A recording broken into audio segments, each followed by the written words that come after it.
अस्सलाम वालेकुम। आज की वीडियो में हम डिस्कस करेंगे हाइपरटेंशन के बारे में। हाइपरटेंशन यानी हाई ब्लड प्रेशर क्या होता है और इसके साइन एंड सिम्टम्स क्या होते हैं और हम इसे कैसे ट्रीट कर सकते हैं। सबसे पहले हम देखते हैं कि हाइपरटेंशन होता क्या है, मतलब कि हाई ब्लड प्रेशर क्या होता है, किस पेशेंट को हम कहेंगे कि इसको हाई ब्लड प्रेशर है। तो इसमें हाइपरटेंशन का मतलब है कि किसी भी पर्सन का अगर systolic blood pressure 140 millimetre mercury से ज़्यादा रहे और डायस्टोलिक ब्लड प्रेशर जो है वो 90 मिलीमीटर मर्करी से ज़्यादा रहता है, सस्टेन रहता है रोज़ाना, तो इसका मतलब है कि उसका जो उस पेशेंट को हाइपरटेंशन है। Sustain systolic blood pressure of 140 millimetre mercury and diastolic blood pressure of 90 millimetre mercury और अबव, इसे हम कहेंगे कि इस पेशेंट को हाई ब्लड प्रेशर का इशू है। हाइपरटेंशन होती किस वजह से? हाइपरटेंशन होने की डिफरेंट रीजंस हैं। इसमें हमारे पास जो मेन रीज़न है वो increase peripheral vascular resistance, means कि आपकी जो ब्लड वेसल्स हैं, जो आर्टरीज हैं, उसके अंदर जो मसल्स हैं, अगर वो जो मसल्स हैं अगर वो ज़्यादा कॉन्ट्रैक्ट करते हैं तो वो क्या करेंगे, वो ब्लड के जो पैसेज है ब्लड वेसल्स के अंदर में से, आर्टरीज में से जो ब्लड पास कर रहा है उसमें ज़्यादा रेजिस्टेंस शो करेंगे। तो इससे क्या होगा कि हाई पेरिफेरल रेजिस्टेंस इंक्रीज़ हो जाएगी और जो हमारे आर्ट्रियोल्स हैं वो ज़्यादा रेजिस्टेंस शो करेंगे ब्लड प्रेशर को। एक तो ये कि हमारी जो आर्टरीज़ हैं वो कंस्ट्रिक्ट ज़्यादा करती हैं, उनके मसल टोन जो है वो इंक्रीज़ होती है।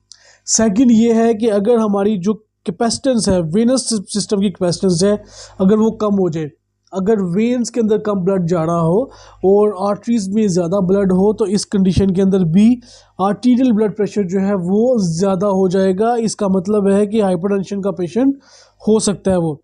तो ये दो मेन रीजंस हैं, ये काजेज़ हैं जो कि इसमें कहा जाती हैं। अब हम डिफ्रेंशिएट करेंगे कि सिस्टोलिक और डायस्टोलिक ब्लड प्रेशर जो है एक नॉर्मल पर्सन का और स्टेज 1 और स्टेज 2 जो पर्सन है जिसको हाइपरटेंशन है उसमें क्या डिफरेंस होगा। अगर नॉर्मली देखा जाए तो जो नॉर्मल पर्सन है उसका अगर ब्लड प्रेशर आप चेक करेंगे तो वो डायस्टोलिक होगा 80 और सिस्टोलिक होगा 120। 120/80 this is the normal blood pressure of a person. अगर किसी पर्सन का ब्लड प्रेशर जो है वो 120 से ज़्यादा रहता है और 140 से कम रहता है, बिटवीन 120 एंड 139 सिस्टोलिक रहता है और डायस्टोलिक जो है वो 80 से लेके 89 तक रहता है, तो ऐसा पर्सन उसे हम हाइपरटेंसिव तो कंसीडर नहीं करते, लेकिन उसे हम प्री हाइपरटेंसिव कंसीडर करते हैं। इसका मतलब है कि उसे फ्यूचर में हाई ब्लड प्रेशर का इशू हो सकता है। स्टेज 1 में हम कहते हैं कि ऐसा ब्लड पेशेंट जिसका ब्लड प्रेशर जो है वो 140 से लेके 159 के दरमियान में रहता है सिस्टोलिक, और डायस्टोलिक जो है वो 90 से लेके 99 के दरमियान रहता है। तो ऐसे पर्सन को हम स्टेज 1 हाइपरटेंशन में रखते हैं।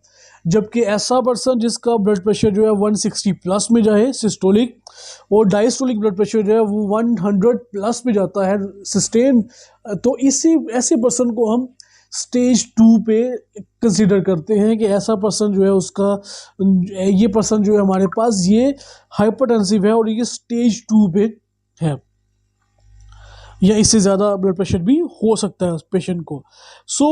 हाइपरटेंशन की सिम्टम्स की बात करते हैं। मोस्टली अगर देखा जाए तो हाइपरटेंशन जो है ये एसिम्प्टोमेटिक है, इसमें कोई सिम्टम्स नहीं आते, लोगों को पता ही नहीं होता कि उन्हें हाइपरटेंशन का इशू है या हाई ब्लड प्रेशर का इशू है।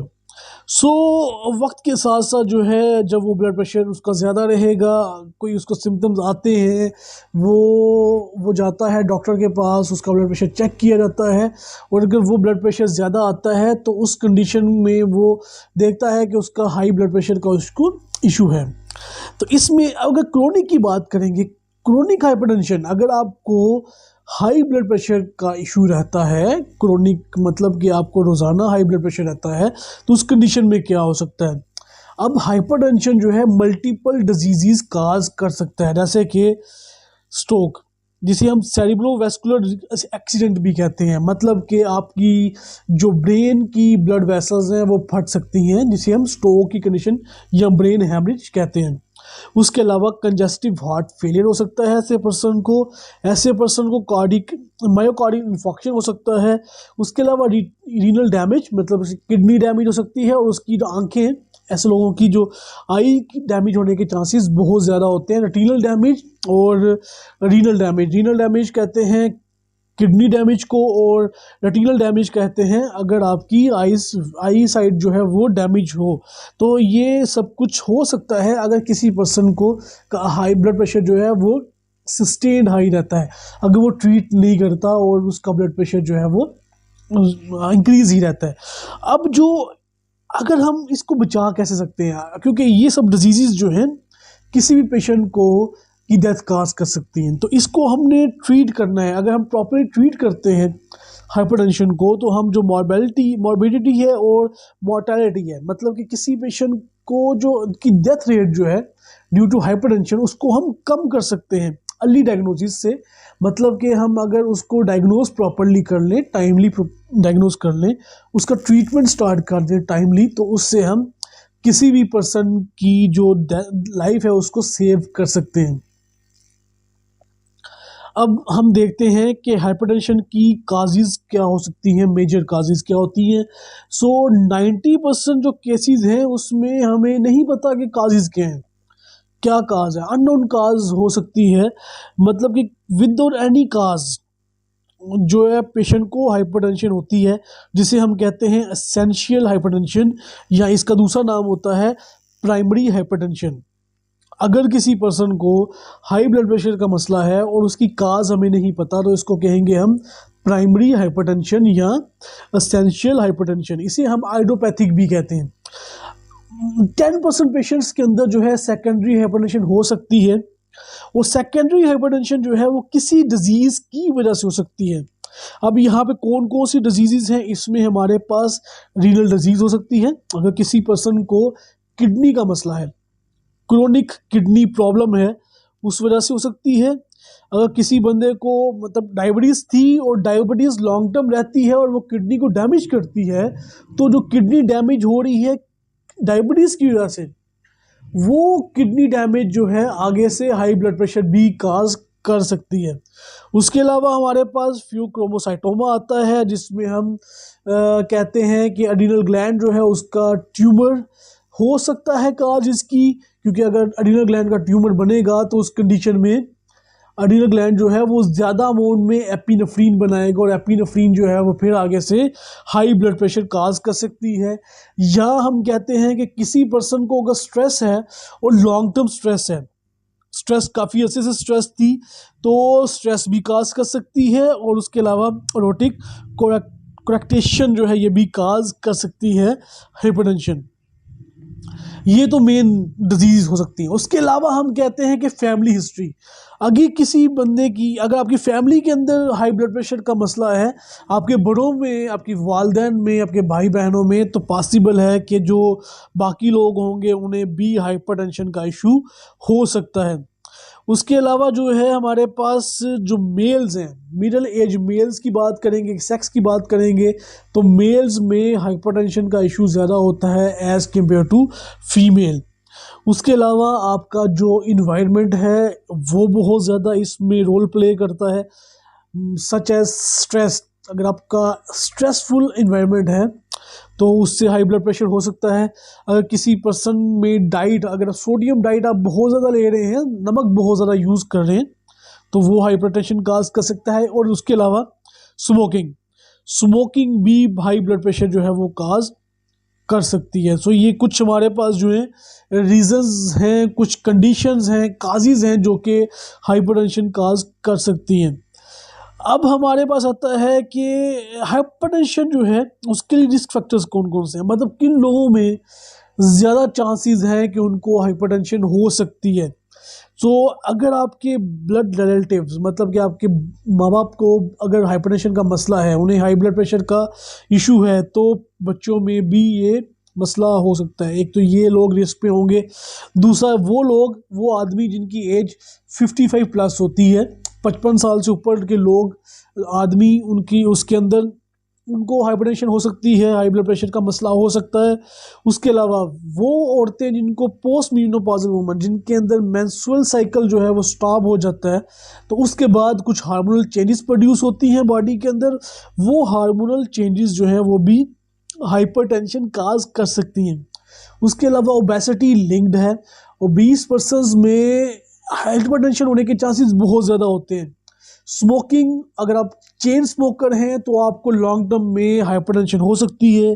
डायबिटीज़ काज करती है हाइपरटेंशन। उसके अलावा जो है अगर आपकी बॉडी में कोलेस्ट्रॉल लेवल बहुत ज़्यादा हाई है तो वो भी हाइपरटेंशन काज कर सकता है। अब हम देखते हैं कि आर्टीरियल ब्लड प्रेशर जो है वो उसको रेगुलेट कौन सी चीज़ें करती हैं। अब हम आर्टीरियल ब्लड प्रेशर जो है उसको अगर देखा जाए तो वो हमारे पास जो है एक रेंज के अंदर, मतलब कि आपने सिस्टोलिक को 120 और डायस्टोलिक को 80 की रेंज में ही रेगुलेट करना है बॉडी ने। तो उसमें कौन सी चीज़ें हैं जो कि उसको रेगुलेट कर रही होती हैं, उस नैरो रेंज के अंदर रेगुलेट करती हैं। तो इसको हम कहते हैं कि दो चीज़ें इसमें इन्वॉल्व हैं, एक हमारे पास कार्डिक आउटपुट और दूसरा peripheral resistance. So CO and the peripheral resistance जो है ये दो चीज़ें हैं जो कि आर्टीरियल ब्लड प्रेशर को मेंटेन करती हैं एक नॉर्मल रेंज के अंदर, और ये दोनों डायरेक्टली प्रोपोर्शन है हाई ब्लड प्रेशर से। अगर इन दोनों की वैल्यूज़ बढ़ती हैं, अगर कार्डिक आउटपुट ज़्यादा हो जाएगा तो ब्लड प्रेशर ज़्यादा हो जाएगा, और अगर पेरिफेरल रेजिस्टेंस बढ़ती है तो उससे भी हाई ब्लड प्रेशर जो है वो ज़्यादा होगा। अगर इनकी बात करें आगे तो कार्डिक आउटपुट और पेरिफेरल रेजिस्टेंस जो है ये दोनों भी आगे से कंट्रोल होती है दो चीज़ों से। एक होती है हमारे पास बैरोरिफ्लेक्सेस और दूसरा आता है हमारे पास रास सिस्टम, जिसे हम रेनिन एंजियोटेंसिन एल्डोस्टेरोन सिस्टम कहते हैं। रास सिस्टम, ये रास सिस्टम और बैरोरिफ्लेक्सेस ये दोनों चीज़ें जो हैं कार्बन ये हमारे पास कार्डिक आउटपुट को और पेरिफेरल रेजिस्टेंस को कंट्रोल करती हैं। अब हम यहाँ पे देख सकते हैं कि दो चीज़ें हैं जो कि ब्लड प्रेशर को कंट्रोल कर रही हैं। इसमें हमारे पास पेरिफेरल रेजिस्टेंस है। रेजिस्टेंस कब इंक्रीज़ होती है? जब आपकी आर्टरीज जो हैं उसकी टोन इंक्रीज़ होती है, मतलब कि आपकी आर्टरीज जो है अगर वो ज़्यादा कंस्ट्रिक्ट करती हैं, अंदर मसल्स कंट्रैक्शन ज़्यादा होती है। आपको पता है कि आर्टरीज जो हैं वो स्मूथ मसल से मिलके बनी है, तो स्मूथ मसल्स अगर कंट्रैक्ट करते हैं तो उससे पेरिफेरल रेजिस्टेंस इंक्रीज़ हो जाएगी। पेरिफेरल रेजिस्टेंस इंक्रीज होने से हाई ब्लड प्रेशर हो सकता है, ब्लड प्रेशर इंक्रीज हो सकता है। दूसरा जो हमारे पास आता है वो कार्डिक आउटपुट है। कार्डिक आउटपुट जो है तीन चीज़ों पर डिपेंड करता है। एक डिपेंड करता है हार्ट रेट के ऊपर, दूसरा इसकी कंट्रैक्टिलिटी के ऊपर हार्ट की, और तीसरा है फिलिंग प्रेशर। और फिलिंग प्रेशर जो है ब्लड वॉल्यूम और वेनस टोन पे डिपेंड करता है।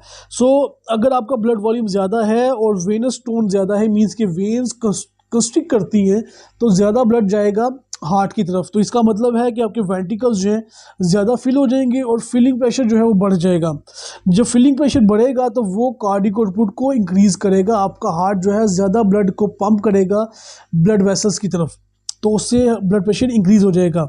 अगर आपकी ब्लड प्रेशर, आपका हार्ट रेट ज़्यादा होता है, मतलब हार्ट ज़्यादा तेज़ी से कंट्रैक्ट करता है, या तो उस कंडीशन के अंदर भी हाई कार्डिक आउटपुट ज़्यादा हो जाएगा। और उसके अलावा कंट्रैक्टिलिटी का मतलब है कि अगर आप फोर्स ऑफ कंट्रैक्शन कितनी है, अगर ज़्यादा फोर्सफुली कंट्रैक्ट करते हैं हार्ट तो उस कंडीशन के अंदर भी कार्डिक आउटपुट ज़्यादा हो जाएगा, और वो ब्लड जो है वो जाएगा ब्लड वेसल्स की तरफ, मींस के आर्टरीज की तरफ, और आर्टरीज में जब जाएगा तो ज़्यादा प्रेशर एक्सर्ट करेगा, उससे जो ब्लड प्रेशर है वो इंक्रीज़ हो जाएगा। अब हमारे पास दो यहाँ पे सिस्टम्स थे, एक हमारे पास आता है बैरोरिसेप्टर और दूसरा आता है रास सिस्टम। इसको वन बाय वन देखेंगे। जो बैरोरिसेप्टर्स हैं और सिंपैथेटिक नर्वस सिस्टम है, ये दोनों लिंक्ड हैं। तो ये जो है ये क्या करते हैं, ब्लड प्रेशर को अल्टर करते हैं, चेंज प्रोड्यूस करते हैं। सो हम एग्जांपल लेते हैं, किसी पेशेंट का जो ब्लड प्रेशर है वो कम हो गया है। अगर किसी पेशेंट का ब्लड प्रेशर कम होता है तो क्या होगा, आपकी जो एरोटिक्स आर्च है या कैरोटिड साइनस है, वहाँ पे होते हैं रिसेप्टर्स, जिसे हम कहते हैं बैरोरिसेप्टर्स।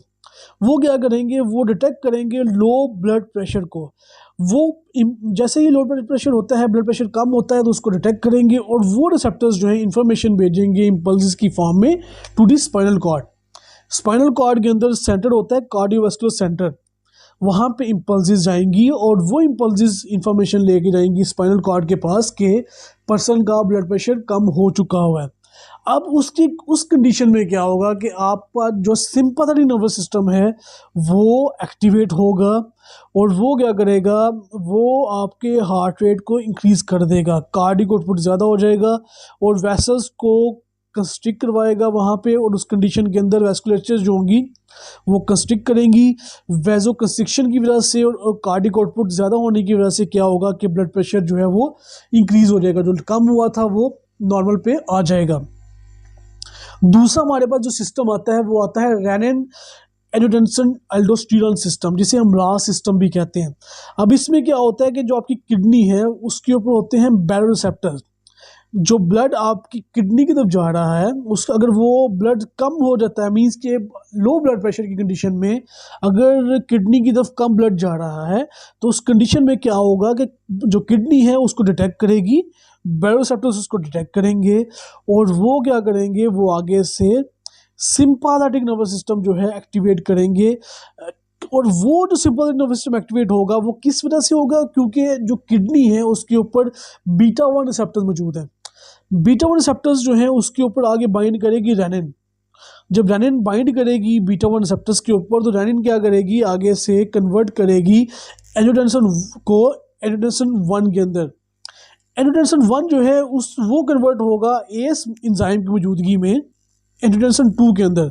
और जो एंजियोटेंसिन 2 हमारे पास है ये पोटेंट वेजो कंस्ट्रिक्टर है, मतलब कि ये वेसल्स को कंस्ट्रिक्ट करता है, बहुत फास्टली कंस्ट्रिक्ट करता है। जब वेसल्स कंस्ट्रिक्ट करेंगी हमारी, मींस के आर्टरीज और वेन्स कंस्ट्रिक्ट करेंगी तो अल्टीमेटली ब्लड प्रेशर जो है वो इंक्रीज हो जाएगा। उसके अलावा हमारे पास जो है एंजियोटेंसिन 2 जो है ना सिर्फ वेजो कंस्ट्रिक्टर है बल्कि ये एक और काम भी करता है, ये एल्डोस्टेरोन की सिक्रीशन को स्टिमुलेट करेगा, उसको बढ़ा देगा। जब एल्डोस्टेरोन की सिक्रीशन बढ़ जाएंगी तो क्या होगा कि उससे जो रीनल सोडियम रीअब्जॉर्प्शन है वो ज़्यादा हो जाएगी, मींस के जो किडनी के अंदर सोडियम की रीअब्जॉर्प्शन है from the kidney to the blood वो ज़्यादा हो जाएगी, मींस के ज़्यादा सोडियम ब्लड के अंदर आएगा। और जब सोडियम ब्लड में ज़्यादा आएगा तो उसके साथ साथ पानी भी आएगा, वाटर भी रीअब्जॉर्ब होगा। जब दोनों रीअब्जॉर्ब होंगे ब्लड वॉल्यूम इंक्रीज़ होगा। जब ब्लड वॉल्यूम इंक्रीज़ होगा तो उस कंडीशन के अंदर ब्लड प्रेशर जो है ऑटोमेटिकली इंक्रीज़ हो जाएगा। सो ये दो सिस्टम जो है मिलके ब्लड प्रेशर को मेंटेन करने में हेल्प करते हैं। तो ये एक फ्लो चार्ट है जिसमें आप देख सकते हैं कि डिफरेंट चीज़ें हैं जो कि इन्वॉल्व हैं ब्लड प्रेशर को मेंटेन करने में। जैसे ही ब्लड प्रेशर कम होता है तो यहाँ पे 3 चीज़ें उसने बताई हैं। एक, हमारे पास जो बॉडी में सिंपैथेटिक नर्वस सिस्टम है वो एक्टिवेट हो जाएगा। उसके अलावा रीनल ब्लड फ्लो जैसे ही कम होगा तो उस कंडीशन को डिटेक्ट करेगी किडनी और वो क्या करेगी, रेनिन की रिलीज इंक्रीज़ कर देगी, उससे एंजियोटेंसिन 2 बनेगा और वो ब्लड प्रेशर को इंक्रीज़ करवाएगा। हमारे पास सिंपैथेटिक नर्वस सिस्टम एक्टिवेट होगा, वो क्या करेगा, वो हार्ट रेट को इंक्रीज़ करवाएगा, ब्लड वेसल्स को कंस्ट्रिक्ट करवाएगा। तो उस कंडीशन के अंदर जो है कार्डिक आउटपुट इंक्रीज़ हो जाएगा और जो पेरिफेरल रेजिस्टेंस वो इंक्रीज़ हो जाएगी, उससे ब्लड प्रेशर इंक्रीज़ हो जाएगा। उसके अलावा GFR जब कम हो जाएगा तो वो क्या करेगा, वो सोडियम वाटर की रिटेंशन को इंक्रीज़ करेगा, एल्डोस्टेरोन ज़्यादा रिलीज़ होगी और वो अल्टीमेटली क्या करेगा, ब्लड प्रेशर को इंक्रीज़ करने में हेल्प करेगा। ये फ्लो चार्ट है जिसमें बताया गया है कि कैसे ब्लड प्रेशर को हम मेंटेन कर सकते हैं, हमारी बॉडी कैसे मेंटेन करती है जब ब्लड प्रेशर कम हो जाए बॉडी के अंदर। अब हम चलते हैं आगे मैकेनिज़म्स की तरफ कि मैकेनिज़म्स जो हैं वो ब्लड प्रेशर कंट्रोल करने में कौन कौन से इन्वॉल्व हैं।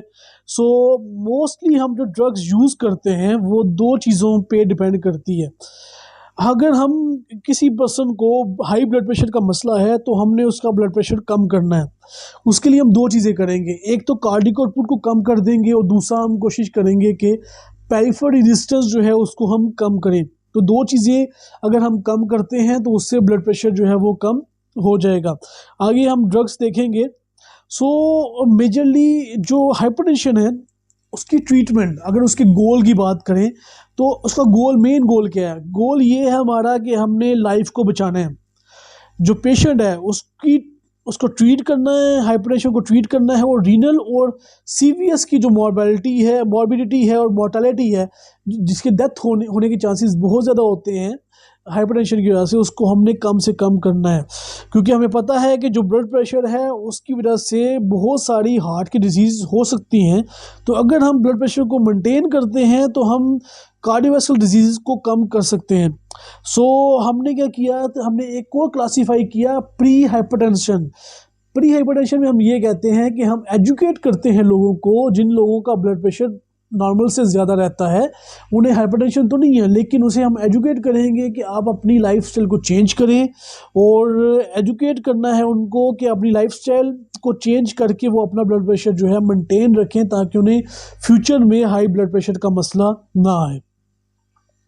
सो हाइपरटेंशन ट्रीटमेंट की बात करेंगे तो हमारे पास जो फर्स्टली पहले देखेंगे कि माइल्ड हाइपरटेंशन। माइल्ड हाइपरटेंशन किसी को होती है तो हम उसमें वन ड्रग दे सकते हैं, कोई एक ड्रग दे देंगे। लेकिन अगर किसी पर्सन को हाई ब्लड प्रेशर का मसला है, क्रोनिक इशू है, तो उसमें हमें एक से ज़्यादा ड्रग्स देनी पड़ती हैं, मोर देन वन ड्रग्स देनी पड़ती हैं। सो जो हम स्टार्ट लेते हैं थेरेपी का, वो लेते हैं थायाजाइड डायूरेटिक्स से। जो फर्स्ट चॉइस है हमारे पास वो आती है थायाजाइड डायूरेटिक्स, लेकिन ये लॉन्ग टर्म नहीं चलती, हमें फिर उसके साथ साथ फिर और ड्रग्स को ऐड करना पड़ता है ताकि ब्लड प्रेशर को मेंटेन कर सकें। तो हम क्या करते हैं, सेकंड ड्रग जो है हमारे पास बीटा ब्लॉकर को ऐड कर सकते हैं, उसके साथ वैसोडिलेटर को थर्ड ड्रग के तौर पे ऐड कर सकते हैं। तो इससे हम मल्टीपल थेरापी यूज़ करते हैं ब्लड प्रेशर के लिए। अगर हमारे पास जो फर्स्ट चॉइस है, अगर वो एस इनहिबिटर्स हैं, एस इनहिबिटर्स अगर फर्स्ट चॉइस पे होगी तो सेकंड चॉइस हम रखेंगे डायूरेटिक्स को, और थर्ड जो हमारे पास ड्रग आएगी वो कोई और ड्रग इसके साथ ऐड कर सकते हैं हम। तो ये हमारे पास कुछ कॉम्बिनेशन होती है जिससे हम मैक्सिमम कोशिश करते हैं कि ब्लड प्रेशर को मेंटेन करें। सो ट्रीटमेंट के अंदर जो मेन मसला जो आता है हाइपरटेंशन ट्रीटमेंट के अंदर, वो नॉन कंप्लायंस है, क्योंकि ये ड्रग्स जो हैं ये कुछ साइड इफ़ेक्ट काज करती हैं, इनके साइड इफ़ेक्ट काफ़ी ज़्यादा होते हैं। तो उस वजह से पेशेंट जो है उनको नॉन कंप्लायंस होने के चांसेस होते हैं। मींस के पेशेंट जो है वो ड्रग नहीं लेता, लॉन्ग टर्म ड्रग्स नहीं लेता, जिसकी वजह से उसे दोबारा से हाइपरटेंशन होने के चांसेस होते हैं। सो हमें पता है कि हाइपरटेंशन जो है वो एसिम्प्टोमेटिक है मोस्टली, तो इसको डायग्नोज करना भी मुश्किल होता है, लोग डायग्नोज नहीं करवाते। तो रूटीन चेकअप करवाया जाए तो उससे हम ऑर्गन डैमेज से बच सकते हैं, और डायग्नोज अगर प्रॉपरली करवाएंगे तो उससे भी पेशेंट को बचा सकते हैं। हाइपरटेंशन थेरापी के बारे में कहते हैं कि ये अगर हम इनिशिएट करते हैं तो इससे हमें फ्यूचर में जो डिजीज़ हो सकती हैं, कार्डियोवैस्कुलर डिजीज़ हो सकती हैं, उसको हम बचा सकते हैं। लेकिन जो साइड इफ़ेक्ट हैं इन ड्रग्स के, वो कंप्लाइंस के इश्यूज़ को मसला करते हैं। मतलब कि लोग जो हैं वो ड्रग्स क्यों नहीं लेते, उसकी वजह ये है कि जो एंटी हाइपरटेंसिव ड्रग्स हैं उनके साइड इफ़ेक्ट कुछ ज़्यादा होते हैं, तो इसलिए वो ड्रग्स नहीं ले पाते। अब यहाँ पे देखते हैं कि ड्रग्स कौन कौन सी हमारे पास। एंटी हाइपरटेंसिव ड्रग्स की बात करेंगे तो हमारे पास डायूरेटिक्स आती हैं, बीटा ब्लॉकर्स आती हैं, एस इनहिबिटर्स आती हैं, एआरबीज आती हैं, रेनिन इनहिबिटर्स आती हैं, उसके बाद कैल्शियम चैनल ब्लॉकर्स हैं और अल्फा ब्लॉकर्स हैं। ये 7 क्लासेस हैं। इन क्लासेस की ड्रग्स जो हैं हम यूज़ करते हैं एज एंटी हाइपरटेंसिव ड्रग्स, और कुछ और भी ड्रग्स होंगी जो हम इस चैप्टर के अंदर डिस्कस करेंगे। सो हम इन ड्रग्स को वन बाय वन डिस्कस करते हैं और देखते हैं कि ये कैसे एक्ट करती हैं। जो फर्स्ट ड्रग है हमारे पास वो आती है डायूरेटिक्स, और डायूरेटिक्स जो ड्रग्स है ये फर्स्ट लाइन थेरापी है हाइपरटेंशन के अंदर, और ये हेल्प करती है हमें स्ट्रोक, मायोकार्डियल इन्फॉर्क्शन और कंजस्टिव हार्ट फेलियर जैसे इश्यूज़ को प्रिवेंट करने में। मतलब कि अभी किसी बंदे को ये मसले नहीं हुए, एक बंदा है जिसका हाई ब्लड प्रेशर ज़्यादा है, तो पॉसिबल है कि उसे फ्यूचर के अंदर स्ट्रोक हो सकता है, ब्रेन हेमरेज हो सकता है, उसे मायोकार्डियल इन्फॉर्क्शन हो सकता है, उसे कंजस्टिव हार्ट फेलियर हो सकता है। लेकिन हम उसे होने से बचा सकते हैं अगर हम उसको प्रॉपर्ली ट्रीट करते हैं, टाइमली ट्रीट करते हैं। तो डायूरेटिक्स को हम यूज़ कर सकते हैं फॉर ट्रीटमेंट, और ये ट्रीट करेंगे तो उससे जो है हम इसको किसी भी पेशेंट को की लाइफ को बचा सकते हैं फ्यूचर में। तो थायराइड ये डायूरेटिक्स है, इसके आगे 3 क्लासेस हैं हमारे पास। इसमें जो फर्स्ट क्लास है वो आती है थायाजाइड डायूरेटिक्स, सेकंड आती है लूप डायूरेटिक्स, और थर्ड में आती है पोटेशियम स्पेयरिंग डायूरेटिक्स। इनको वन बाय वन देखेंगे। जो हमारे पास जो फर्स्ट क्लास है वो आती है थायाजाइड डायूरेटिक्स। इसके अंदर 2 ड्रग्स आती हैं, हाइड्रोक्लोरोथायाजाइड और क्लोरथायाडायोन। ये दो ड्रग्स हैं। अब ये दो ड्रग्स क्या करती हैं? अब ये ड्रग्स हमारे पास जो है एक सोडियम क्लोराइड को ट्रांसपोर्टेड होता है, जो कि सोडियम को रीअब्जॉर्प्शन में इन्वॉल्व होता है। मतलब कि आपकी जो किडनी की टब्यूल्स हैं वहाँ से सोडियम को उठा के वो वापस ब्लड के अंदर लेके आता है सोडियम क्लोराइड को ट्रांसपोर्टर। अब थायराइड डाययूरेटिक्स क्या करती है? ये इस ट्रांसपोर्टर को ब्लॉक कर देंगी। जब ये ट्रांसपोर्टर ब्लॉक हो जाएगा तो उससे क्या होगा कि सोडियम रीअब्जॉर्ब नहीं होगा और सोडियम जो है वापस ब्लड के अंदर वापस नहीं आएगा, बल्कि वो टब्यूल्स के अंदर ही रहेगा किडनी की, और यूरिन की फॉर्म में बॉडी से रिमूव हो जाएगा। उसके साथ वाटर भी रीअब्जॉर्ब नहीं होगा, वाटर भी बॉडी से रिमूव होगा। अल्टीमेटली क्या होगा कि हमारे पास जो ब्लड प्रेशर है वो फॉल करेगा, क्योंकि आपका जो वाटर और सोडियम है बॉडी से रिमूव हो जाएगा मैक्सिमम। उससे ब्लड वॉल्यूम कम होगा और ब्लड प्रेशर जो है वो कम हो सकता है। इस कंडीशन में क्या होता है कि हम ब्लड प्रेशर को कम करते हैं बाय यूजिंग दीज ड्रग्स, जो कि हैं थायराइड डाययूरेटिक्स, जो कि सोडियम और वाटर को बॉडी से रिमूव करने में एक्सक्रीशन में इन्वॉल्व होती हैं। उससे हमारे पास जो एक्स्ट्रा सेलुलर वॉल्यूम है वो कम हो जाएगा, कार्डियक आउटपुट भी कम हो जाएगा और रीनल ब्लड फ्लो भी कम हो जाएगा। लॉन्ग टर्म में हम यूज़ करते हैं तो हम इसको पेरिफेरल रेजिस्टेंस को भी कम कर सकते हैं, अगर ये ड्रग्स जो हैं हम लॉन्ग टर्म यूज़ करते हैं तो। थायराइड डाययूरेटिक्स की बात करेंगे तो इसे हम अलोन भी यूज़ करते हैं स्टार्ट में माइल्ड हाइपरटेंशन के अंदर, लेकिन अगर किसी को क्रोनिक हाइपरटेंशन है तो फिर हम इसको विद अदर ड्रग्स कम्बिनेशन में देते हैं। जैसे बीटा ब्लॉकर्स हैं हमारे पास, एस इनहिबिटर्स हैं, ARBs हैं और पोटाशियम स्पेयरिंग डाययूरेटिक्स हैं। उनको हम एज नीडेड जो है इनको साथ में ऐड करके तो उसमें हम इसको एज कह सकते हैं कि हम इसको कम्बिनेशन थेरेपी में देते हैं। हम इनके साइड इफेक्ट की बात करें तो थायराइड डाययूरेटिक्स जो है ये मेनली काज करती है हाइपोकलीमिया। हाइपोकलीमिया क्या होता है कि पोटाशियम बॉडी से रिमूव होगा। जब पोटाशियम बॉडी से रिमूव होगा तो उस कंडीशन में पेशेंट को कार्डियक अरिथमिया हो सकता है, हार्ट बीट जो है उसकी इरेगुलर आ सकती है। उसके अलावा हाइपर यूरिसीमिया, क्योंकि थायराइड डाययूरेटिक्स क्या करती है, सोडियम और पोटाशियम को बॉडी से रिमूव कर रही होती हैं। तो उस कंडीशन में क्या होता है कि जो यूरिक एसिड है वो कंपीट कर रहा होता है सोडियम के साथ, और इस कंडीशन में जो यूरिक एसिड है वो वापस आ जाता है ब्लड के अंदर और सोडियम बॉडी से रिमूव हो रही होती है। तो इस कंडीशन में क्या होता है, यूरिक एसिड का लेवल बढ़ जाएगा बॉडी में और हाइपर यूरिसीमिया होने के चांसेस हो सकते हैं। उसके अलावा हाइपरग्लाइसीमिया 10% पेशेंट के अंदर हाइपरग्लाइसीमिया काज करती है ड्रग्स। और उसके अलावा हाइपोमैग्नीशियमिया, मतलब कि मैग्नीशियम को भी बॉडी से रिमूव करेंगी। जब मैग्नीशियम बॉडी से रिमूव होगा तो उससे हाइपोमैग्नीशियमिया होने के चांसेस भी हो सकते हैं। तो ये हमारे इस ड्रग्स के साइड इफेक्ट्स आते हैं। आगे चलते हैं लूप डाययूरेटिक्स की तरफ, जो कि सेकंड क्लास है डाययूरेटिक्स की, और इसके अंदर 3 ड्रग्स हैं मेजरली। इसमें फ्रूसिमाइड आती है, बुमेटिनाइड आती है और टॉसिमाइड आती है। 3 ड्रग्स हैं। इसका मैकेनिज्म थोड़ा सा डिफरेंट है। ये ड्रग जो है ये सोडियम पोटाशियम क्लोराइड आयंस जो है को ट्रांसपोर्टर जो है उसको ब्लॉक करेगी। काम वही है इसका, इससे सोडियम और पोटाशियम को बॉडी से रिमूव करना है और रीअब्जॉर्ब होने से रोकना है। तो इसमें भी वही होगा, लेकिन को ट्रांसपोर्टर जो यहाँ पे यूज़ हो रहा है वो डिफरेंट है। इसमें जो को ट्रांसपोर्टर जिसको ये ब्लॉक करेंगे वो है सोडियम पोटाशियम क्लोराइड को ट्रांसपोर्टर, जो कि होता है लूप ऑफ हैनल के अंदर। जो नेफ्रॉन की लूप ऑफ हैनल है वहाँ पे ये को ट्रांसपोर्टर होगा, उसको ब्लॉक कर देंगे। उससे क्या होगा, सोडियम और पोटाशियम बॉडी से रिमूव हो जाएगा। उससे रेनल जो वेस्कुलर रेजिस्टेंस है वो कम हो जाएगी और रेनल ब्लड फ्लो जो है वो भी जो है वो इंक्रीज हो जाएगा। इस कंडीशन में कहता है कि हम जो है इसको एडवर्स इफेक्ट की बात करते हैं तो एडवर्स इफेक्ट्स में इसमें हाइपर यूरिसीमिया आता है। मीन्स के पेशेंट जो होगा उसकी ब्लड के अंदर यूरिक एसिड का लेवल बढ़ जाएगा। उसके अलावा पोटाशियम बॉडी से रिमूव हो रहा है तो इसमें हाइपोकलीमिया का हो सकता है। जो मेजर साइड इफेक्ट है इसका वो ऑटोटॉक्सिसिटी है। ये मीन्स कि आपने याद रखना है कि जो लूप डाययूरेटिक्स हैं वो डैमेज करती हैं ईयर को, तो डेफनेस काज हो सकती है लॉन्ग टर्म में।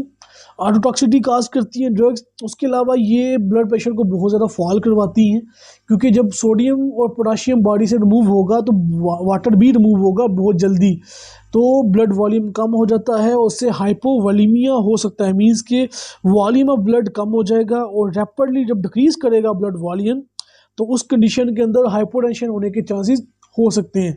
पेशेंट जो होगा उसका ब्लड प्रेशर फॉल कर सकता है नॉर्मल से, और शॉक की कंडीशन में पेशेंट जा सकता है। आगे चलते हैं हम लोग पोटाशियम स्पेयरिंग डायूरेटिक्स की तरफ। पोटाशियम स्पेयरिंग डायूरेटिक्स जो है इसमें हमारे पास आती हैं ड्रग्स कुछ, इसमें एमोलोराइड्स और ट्राइमेथोडीन, और उसके अलावा हमारे पास आती हैं स्पाइरोलेक्टोन, एपिलिनोन, और ये दो ड्रग्स हमारे पास जो कि इसमें आती हैं। अगर फर्स्ट टू ड्रग्स की बात करेंगे तो वो क्या करती हैं, वो सोडियम ट्रांसपोर्ट चैनल्स जो हैं उसको ब्लॉक कर देंगी, जिसकी वजह से क्या होगा कि जो सोडियम पोटाशियम एक्सचेंज है वो कम हो जाएगा। मींस कि सोडियम और पोटाशियम का जो एक्सचेंज है वो ब्लॉक हो जाएगा। सो इसमें जो सोडियम की रीअब्जॉर्प्शन जो है वो नहीं हो सकेगी और पोटाशियम जो है बॉडी में रहेगा, लेकिन सोडियम जो है बॉडी से रिमूव हो जाएगा।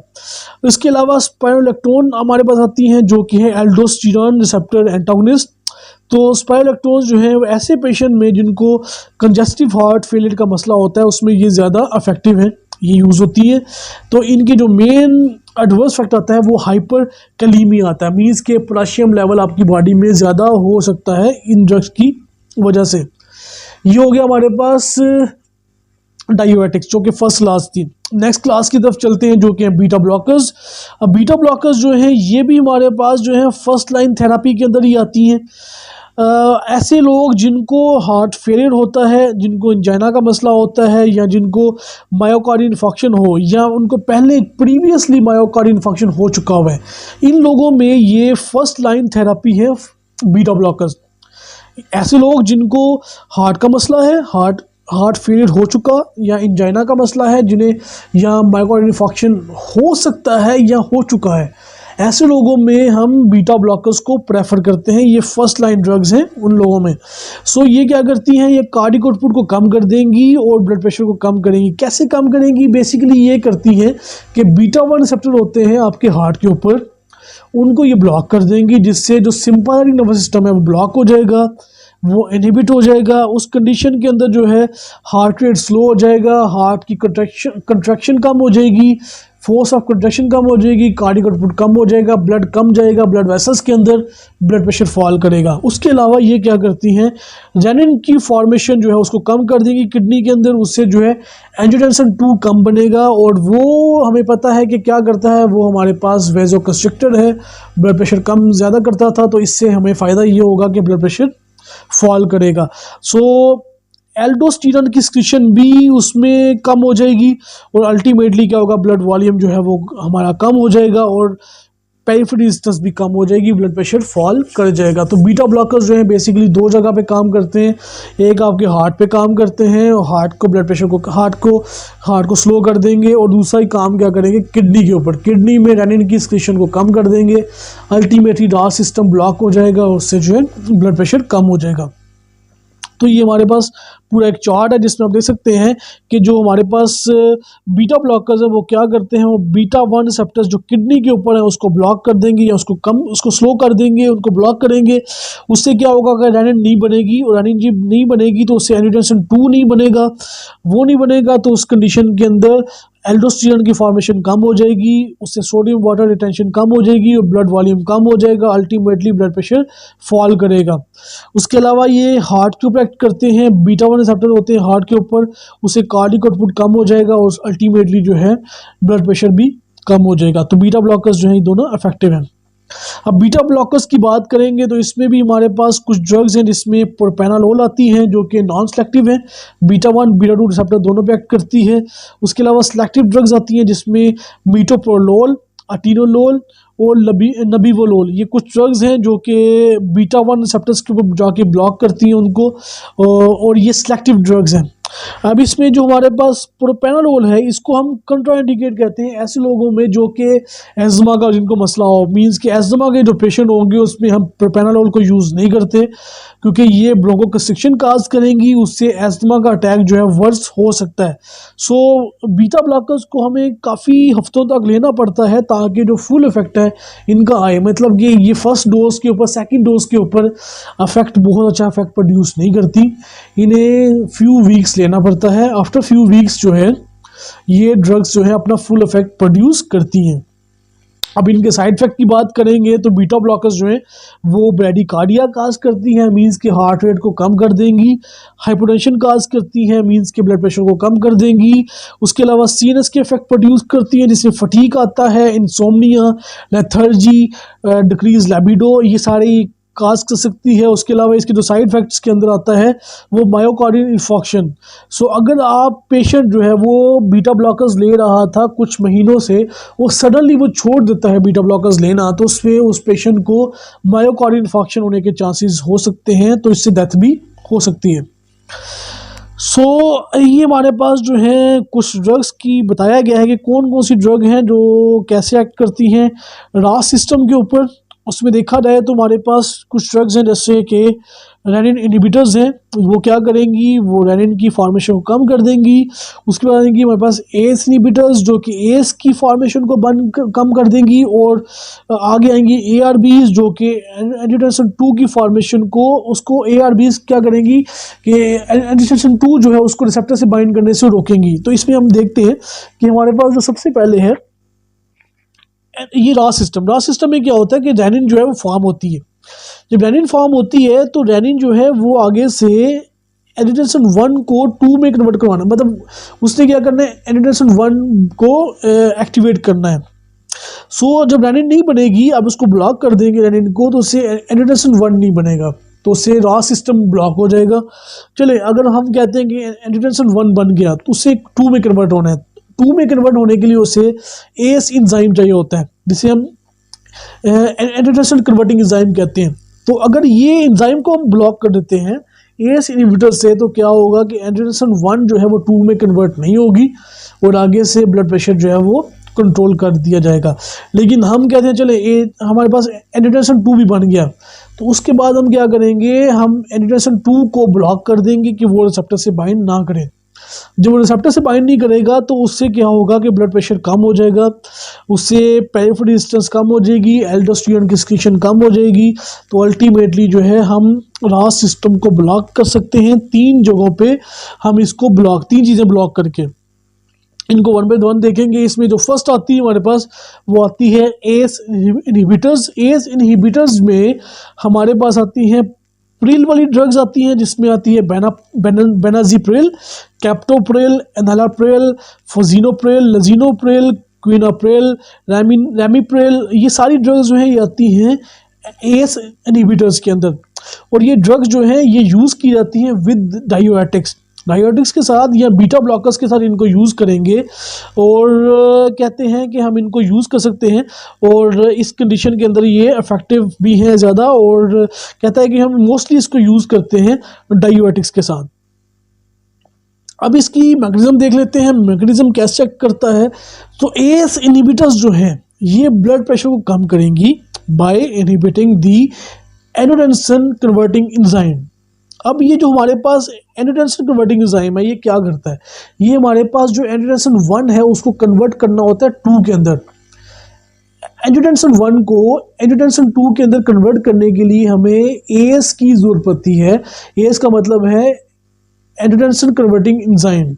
अगर उस एंजाइम को ब्लॉक कर देते हैं तो उस कंडीशन में क्या होगा कि हमारे पास एंजियोटेंसिन 2 नहीं बनेगा।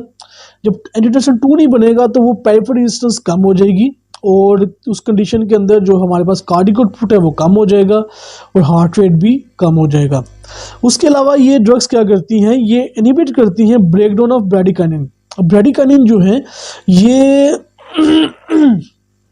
ब्रेडिकाइनिन जो है जब वो ब्रेकडाउन उसकी इनहिबिट हो जाएगी तो उस कंडीशन में क्या होगा कि नाइट्रिक ऑक्साइड जो है वो ज़्यादा प्रोड्यूस होगा। नाइट्रिक ऑक्साइड जो है जब प्रोड्यूस होगा तो वो ब्लड प्रेशर, जो ब्लड वेसल्स हैं उसको डायलेट करेगा। जब ब्लड वेसल डायलेट होंगी तो अल्टीमेटली जो है रेजिस्टेंस कम हो जाएगी। पेरिफेरल रेजिस्टेंस जब कम हो जाएगी तो ब्लड प्रेशर फॉल करेगा। सो उसके अलावा ये क्या करती हैं, ये एल्डोस्टेरोन की सिक्रीशन को रिड्यूस कर देती हैं। एल्डोस्टेरोन की सिक्रीशन रिड्यूस हो जाएगी तो सोडियम बॉडी से रिमूव नहीं होगा, सोडियम बॉडी से रिमूव होना ज़्यादा स्टार्ट हो जाएगा, सोडियम रीअब्जॉर्ब नहीं हो पाएगा, और जब सोडियम रीअब्जॉर्ब नहीं होगा, सोडियम वाटर की टेंशन नहीं होगी, तो अल्टीमेटली ब्लड प्रेशर कम हो जाएगा। उसके अलावा ये ड्रग्स जो हैं ये जब प्री लोड को और आफ्टर लोड को कम करती हैं, क्योंकि जब आपके पास एल्डोस्टेरोन की सिक्रीशन कम होगी तो इसमें ब्लड वॉल्यूम कम हो रहा है। जब ब्लड वॉल्यूम कम हो रहा है तो कम ब्लड जाएगा हार्ट की तरफ, प्री लोड कम हो जाएगा और हार्ट जो है कम ब्लड भेजेगा आउट ऑफ दी हार्ट, और उसमें कार्डियक आउटपुट कम होने की वजह से आफ्टर लोड भी कम हो जाएगा और अल्टीमेटली जो है हार्ट को कम काम करना पड़ेगा। तो एस इनहिबिटर्स जो हैं ये सारे मैकेनिज्म्स के थ्रू जो हैं एक्ट करती हैं। 4 मैकेनिज्म इसमें इन्वॉल्व हैं जिसके थ्रू एस इनहिबिटर्स जो हैं एक्ट करती हैं। अब आगे चलते हैं, एस इनहिबिटर्स जो हैं उनको यूज़ कहाँ पे करते हैं? इनको हम यूज़ करते हैं ऐसे लोगों के अंदर जिनको कंजेस्टिव हार्ट फेलियर का मसला हो, या ऐसे लोग जिनको रेनल डिजीज़ हो, मतलब किडनी डिजीज़ हो, उसके साथ उनको ब्लड प्रेशर का मसला हो, हाई ब्लड प्रेशर का मसला हो, या ऐसे लोग जिनको कोरोनरी आर्टरी डिजीज़ के चांसेस हो सकते हैं, जिन मीन्स कि उनकी कोरोनरी आर्टरीज जो है ब्लॉक हैं और उन्हें लॉन्ग टर्म में कोरोनरी आर्टरी डिजीज़ हो सकती है। तो ऐसे लोगों के अंदर हम हाइपरटेंशन को कंट्रोल करने में एस इनहिबिटर्स बहुत इफेक्टिव हैं। उसके अलावा ये क्या करती हैं, ये डायबिटिक न्यूरोपैथी जो है उसको स्लो कर देती हैं, और ये रीनल फंक्शंस हैं उसके लिए बहुत बेनिफिशियल है, क्योंकि ये क्या करती है, ये इंट्राग्लोमेरुलर प्रेशर जो है उसको कम कर देंगी और इफेंट जो आर्टेरियल वेसोडिलेशन है वो काज करेंगी। उसके अलावा ऐसे लोग जिनको प्रीवियसली मायोकार्डियल इन्फेक्शन था उसको प्रिवेंट करने में हेल्प करती हैं, या अगर फ्यूचर के अंदर जो है मायोकार्डियल इन्फेक्शन की वजह से जो वेंट्रिकल्स रीमॉडलिंग होती है उसको भी रिड्यूस करने में ये ड्रग्स बहुत इफेक्टिव हैं। अगर इनके साइड इफ़ेक्ट की बात करेंगे तो ये ड्राई कफ काज कर सकती हैं, हाइपरकलीमिया काज करती हैं, रैश काज कर सकती हैं, हाइपरटेंशन काज कर सकती हैं, और एंजियोडीमा, ये इनके कुछ साइड इफ़ेक्ट्स हैं। तो इससे जो मेजर साइड इफ़ेक्ट है वो ड्राई कफ और एंजियोडीमा, ये इनका मेजर साइड इफ़ेक्ट है जो कि मोस्टली पूछा जाता है। और प्रेगनेंसी में ये ड्रग्स जो हैं ये हम कंट्राइंडिकेटेड हैं, इसको हम यूज़ नहीं करते, प्रेग्नेंट फीमेल के अंदर यूज़ नहीं करते। आगे आती है हमारे पास ARBs जिसे हम कहते हैं एंजियोटेंसिन रिसेप्टर ब्लॉकर्स, और इसमें हमारे पास आती हैं ड्रग्स लोसार्टन, वालसार्टन, कैंडीसार्टन, एप्रोसार्टन, अर्बीसार्टन, ऑल्मीसार्टन और टेल्मीसार्टन। ये सारी ड्रग्स जो हैं ये ARBs में आती हैं। ARBs क्या करती हैं, ये AT1 रिसेप्टर्स होते हैं, AT1 रिसेप्टर्स जिसे हम एंजियोटेंसिन 1 रिसेप्टर्स भी कहते हैं। तो ये जो हमारे पास एंजियोटेंसिन 2 जो है ये इसको ब्लॉक कर देंगी, AT1 रिसेप्टर से जाके बाइंड करेंगी और उनको ब्लॉक कर देंगी। रिसेप्टर जब ब्लॉक हो जाएंगे तो एंजियोटेंसिन 2 जो है वो रिसेप्टर से बाइंड नहीं कर पाएगी, जब बाइंड नहीं करेगी तो अल्टीमेटली जो है ब्लड प्रेशर फॉल करेगा, सो लोअर कर ब्लड प्रेशर कम हो जाएगा। और उस कंडीशन में हमारे पास जो आर्ट्रियोल्स जो हैं वो और वेन जो है वो डायलेट करती हैं।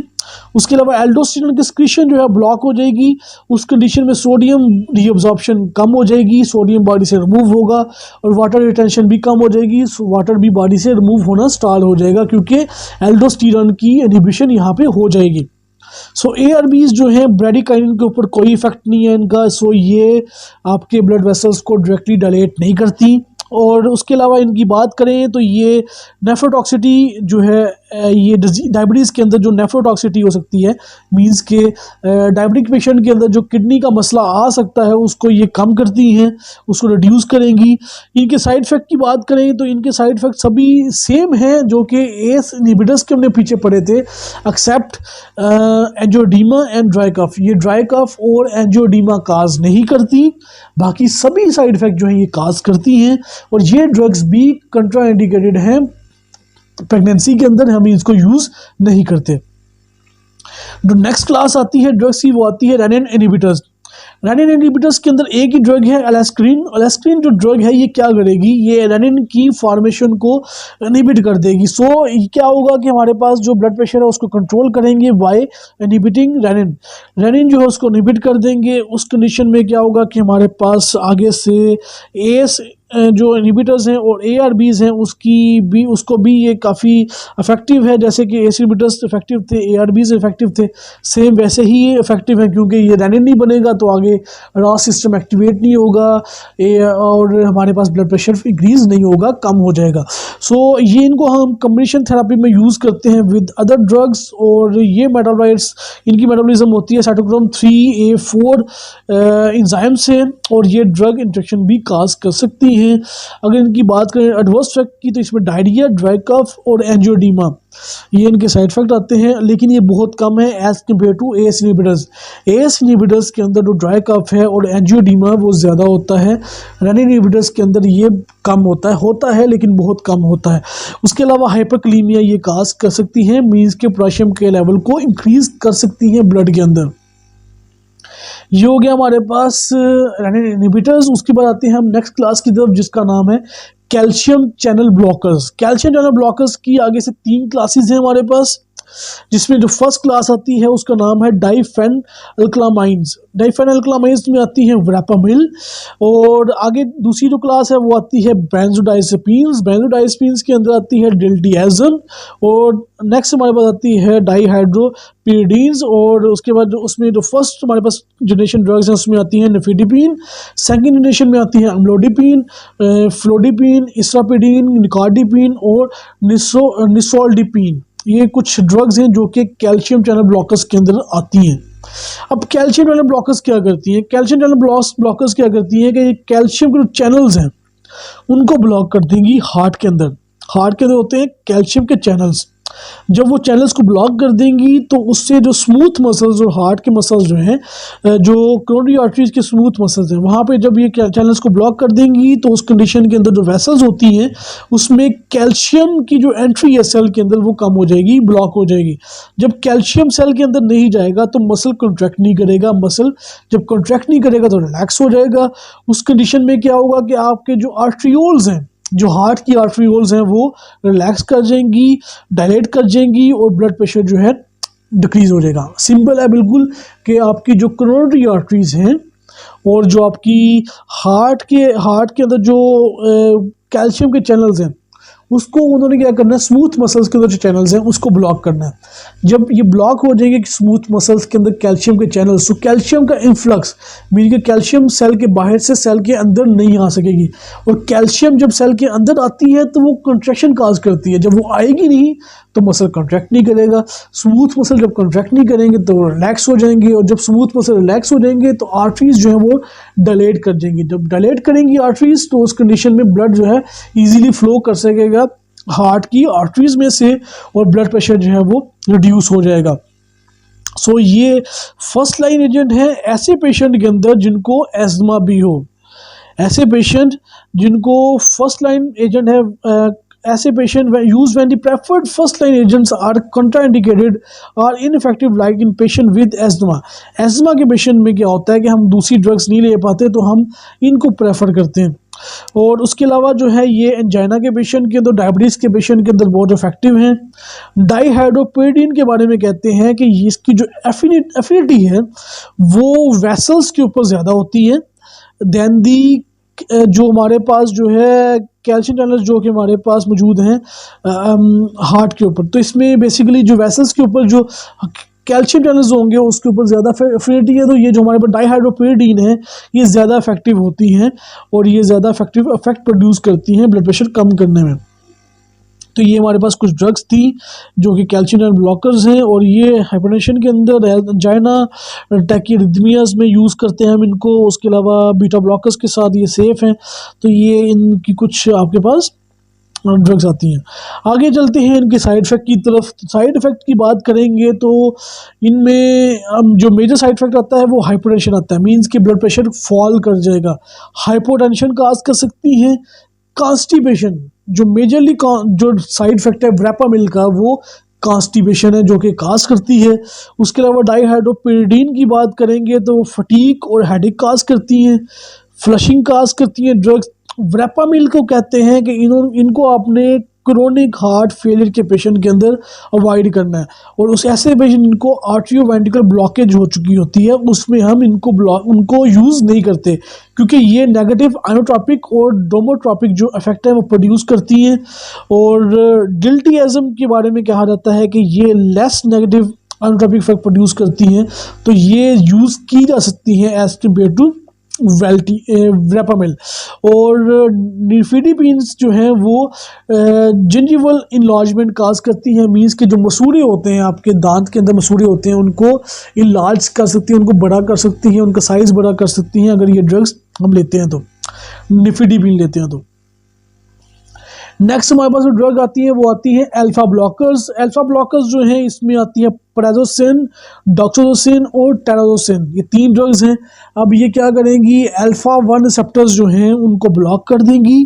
अल्फा 1 रिसेप्टर होते हैं आपकी आर्टरीज के ऊपर, जो ब्लॉक हो जाएंगे तो उस कंडीशन में क्या होगा कि जो आर्टरीज हैं वो डिलेट कर जाएंगी, और आर्टरीज और जो वेनस है स्मूथ मसल्स हैं वो डिलेट कर जाएंगे। उससे जो डिलेशन जब होगी तो वैसो डिलेशन होने की वजह से ब्लड इजीली पास कर सकेगा, पेरिफेरल रेजिस्टेंस कम हो जाएगी, और ब्लड प्रेशर जो है अल्टीमेटली कम हो जाएगा। और इनकी जो चेंजेस हैं हार्ट रेट के ऊपर, कहता है कि ये कुछ कार्डियक आउटपुट के ऊपर जो इनके चेंजेस हैं वो बहुत कम होती हैं, वो काज नहीं करती। रीनल ब्लड फ्लो को भी ये चेंज नहीं करती, और ग्लोमेरुलर फिल्ट्रेशन रेट GFR जो है उसको भी ये ज़्यादा चेंज नहीं करती। नेक्स्ट इनका जो साइड इफेक्ट आते हैं, साइड इफेक्ट में इनका आता है फर्स्ट डोज सिनकोप। अब क्या होता है कि जो फर्स्ट डोज हम देते हैं तो उसमें पेशेंट फेंट हो सकता है, क्योंकि ब्लड प्रेशर बहुत ज़्यादा ये फॉल करवा देती हैं। जब बहुत ज़्यादा ब्लड प्रेशर फॉल हो जाएगा एकदम से, तो इनको पेशेंट जो है वो बेहोश हो सकता है, या फिर वो गिर सकता है। अगर खड़ा था तो गिर जाएगा और वो बेहोश हो सकता है। फर्स्ट डोज सिनकोप कहते हैं। इसलिए हम क्या करते हैं, जो फर्स्ट डोज होती है इसकी टैपर्ड करते हैं, मीन्स कि लो डोज देते हैं। फर्स्ट डोज अल्फा ब्लॉकर्स की जो फर्स्ट डोज होती है हमेशा लो रहते हैं। और इसके अलावा ये शॉर्ट टर्म टैकीकार्डिया काज कर सकती हैं, मीन्स कि जब ब्लड प्रेशर फॉल करेगा तो रिफ्लेक्स टैकीकार्डिया आएगा, हार्ट रेट ज़्यादा हो जाएगा, तो ये रिफ्लेक्स टैकीकार्डिया जो है ये काज कर सकती हैं। और इनको हम यूज़ कर सकते हैं बीटा ब्लॉकर्स के साथ। अगर बीटा ब्लॉकर्स के साथ यूज़ करेंगे तो ये हमें टैकीकार्डिया जो है वो काज नहीं होगा। आगे आता है हमारे पास अल्फा और beta blockers. Alpha beta blockers जो है उसमें आती है अल्बिटोलोल और कार्डिविलोल। ये 2 ड्रग्स हैं जो कि अल्फा 1, बीटा 1 और बीटा 2 रिसेप्टर्स को ब्लॉक करती हैं। और इसमें जो कार्डिविलोल है वो हार्ट फेलियर के पेशेंट के अंदर मेजरली यूज़ की जाती हैं। तो ये हमारे पास ड्रग्स हैं, ये भी ब्लड प्रेशर को कम करने में इफेक्टिव हैं। इसके अलावा हमारे पास आती है alpha 2 receptor agonist. Alpha 2 agonist जो ड्रग्स हैं ये सेंट्रली एक्ट करती हैं ब्रेन में, और ब्रेन में एक्ट करने के बाद ये एडिनेर्जिक ड्रग्स जो हैं उसकी तरह एक्ट करेंगी। तो ये क्या करेंगी, आपकी बॉडी के अंदर जो सिंपैथेटिक नर्वस सिस्टम है उसको डिक्रीज कर देंगी, एपिनेफ्रिन की रिलीज को कम कर देंगी, और उस कंडीशन में क्या होगा, टोटल पेरिफेरल रेजिस्टेंस कम हो जाएगी और ब्लड प्रेशर जो है वो कम हो जाएगा। इसमें हमारे पास ड्रग आती है क्लोनिडीन। क्लोनिडीन जो है ये हम यूज़ करते हैं ब्लड प्रेशर कम करने के लिए, और ये रिबाउंड हाइपरटेंशन काज कर सकती हैं अगर इसको हम एकदम से छोड़ते हैं। मीन्स कि ये बेसिकली क्या करती है क्लोनिडीन, कि आपका जो ब्रेन है, ब्रेन के अंदर जो एपिनेफ्रिन का लेवल है उसको कम कर देगी। अल्टीमेटली एपिनेफ्रिन जब कम हो जाएगी तो सिंपैथेटिक एक्टिविटी कम हो जाएगी, अल्टीमेटली ब्लड प्रेशर फॉल करेगा। लेकिन अगर आप ड्रग को एकदम से छोड़ देते हैं तो क्या होगा कि जो एपिनेफ्रिन की एक्टिविटी है एकदम से इंक्रीज होगी, और वो अल्टीमेटली रिबाउंड हाइपरटेंशन काज करेगी। एकदम से हाइपरटेंशन जो है वो हो सकती है पेशेंट में। उसके अलावा मिथाइल डोपा जो है ये भी सेम क्लास की ड्रग है, बीटा अल्फा 2 रिसेप्टर एगोनिस्ट है, और ये जो ड्रग है हम यूज़ कर सकते हैं प्रेग्नेंट फीमेल्स के अंदर। ये जो लोग प्रेग्नेंट हैं, फीमेल प्रेग्नेंट हैं, तो उसमें ये ड्रग सेफ ड्रग है और चॉइस ऑफ ड्रग है। अगर आप किसी फीमेल को हमने ड्रग देनी है जो कि प्रेग्नेंट है तो उसमें हम मिथाइल डोपा यूज़ करेंगे। आगे नेक्स्ट ड्रग हमारे पास आती है वो आती है वैसोडिलेटर्स, और वैसोडिलेटर्स के अंदर जो ड्रग्स हैं उसमें आती है हाइड्रोलाजीन और मिनॉक्सिडिल। अब ये ड्रग्स कैसे एक्ट करती हैं, ये जो हमारे पास हाइड्रोलाजीन है ये पोटाशियम चैनल्स जो हैं उसको एक्टिवेट करेगी। अब क्या होगा, जब पोटेशियम चैनल एक्टिवेट होंगे तो पोटेशियम का इफ्लक्स होगा, मतलब कि पोटेशियम सेल में से बाहर निकलेगी। जब पोटेशियम सेल से बाहर निकलेगी तो अल्टीमेटली जो है हाइपर पोलराइजेशन जो है वो होगी स्मूथ मसल्स के अंदर, और कैल्शियम जो है उससे उससे क्या होगा, जो कैल्शियम है उसका इन्फ्लक्स जो है रुक जाएगा, और उस कंडीशन के अंदर स्मूथ मसल रिलैक्स कर जाएंगे, वेसोडिलेशन काज करेगी और पेरिफेरल रेजिस्टेंस जो है वो कम हो जाएगी। सो हार्ट रेट को एलिवेट हो सकता है, रिफ्लेक्स एलिवेशन हो सकती है हार्ट रेट की, क्योंकि इसमें वेसोडिलेशन हो रही है, आपकी पेरिफेरल रेजिस्टेंस कम हो रही है, ब्लड प्रेशर फॉल कर रहा है वेसोडिलेशन की वजह से, सो वेसल डिलेट होने की वजह से। तो इसमें जब ब्लड वॉल्यूम कम हो जाएगा, ब्लड प्रेशर फॉल करेगा, तो रिफ्लेक्स टैकीकार्डिया जो है वो हो सकता है, और कार्डिक आउटपुट जो है वो रिफ्लेक्स टैकीकार्डिया वो काज कर सकता है। सो हम इसको यूज़ करते हैं मॉडरेट टू सीवियर हाइपरटेंशन के अंदर। ऐसे लोग जिनको सीवियर हाइपरटेंशन होती है उसमें हम ये ड्रग यूज़ करते हैं। हाइड्रोलाजीन जो है ये प्रेग्नेंट हाइपरटेंसिव पेशेंट्स के अंदर भी यूज़ कर सकते हैं। ऐसे लोग जिनको जो फीमेल प्रेग्नेंट होंगी उनमें हाइड्रोलाजीन यूज़ की जा सकती है। उसके अलावा जो मिनॉक्सिडिल है ये मैलिग्नेंट हाइपरटेंशन में यूज़ की जाती है। ऐसे लोग जिनको बहुत ज़्यादा सीवियर हाइपरटेंशन होती है उसमें यूज़ करते हैं मिनॉक्सिडिल को। और मिनॉक्सिडिल जो है ये एक और काज करती है, ये क्या करती है, ये हाइपर ट्रिचोसिस काज करती है, मींस कि ये ड्रग आपकी बॉडी के ऊपर हेयर्स की ग्रोथ को इंक्रीज कर सकती है। तो इसको हम मेल बॉडनेस को ट्रीट करने में यूज़ करते हैं। ये मिनॉक्सिडिल जो है इसकी स्प्रेज आती हैं और वो स्प्रे करते हैं आप स्किन के ऊपर। तो उससे क्या होता है कि जो ऐसे लोग जिनको गंजापन होता है उसको हम ट्रीट कर सकते हैं विद मिनॉक्सिडिल। मिनॉक्सिडिल को यूज़ करके हम गंजापन को ट्रीट कर सकते हैं। तो ये हमारे पास टोटल ड्रग्स थी, और इसमें हमने देखा कि कौन कौन सी ड्रग्स हैं और क्या इफेक्ट प्रोड्यूस करती हैं, कैसे ब्लड प्रेशर को कंट्रोल कर सकती हैं इस चैप्टर के अंदर। सो अगर कोई आपके क्वेश्चन होगा तो आप मुझसे इस कमेंट बॉक्स में पूछ सकते हैं, मैं आपको आंसर कर दूंगा इसके बारे में। उसके बाद हमारे पास आती है रेजिस्टेंट हाइपरटेंशन क्या होती है लास्ट पे, इसके बारे में थोड़ा सा बता देता हूँ आप लोगों को। रेजिस्टेंट हाइपरटेंशन में क्या होता है कि अगर किसी पेशेंट का ब्लड प्रेशर जो है ट्रीटमेंट के बावजूद भी ठीक नहीं हो रहा तो उसको कहेंगे हम रेजिस्टेंस हाइपरटेंशन। और रेजिस्टेंस हाइपरटेंशन क्यों होती है, अगर आप पेशेंट जो है ड्रग नहीं लेता, पुअर कंप्लाइंस है, उसके अलावा एथेनॉल की इंटेक बहुत ज़्यादा लेता है, एथेनॉल बहुत ज़्यादा पीता है, उसके अलावा अगर किसी पेशेंट को डायबिटीज़ है, ओबेसिटी है, स्लीप एपीनिया है, उसके अलावा सॉल्ट इंटेक बहुत ज़्यादा है, तो ये सब काजेज़ कर सकती हैं रेजिस्टेंस हाइपरटेंशन को।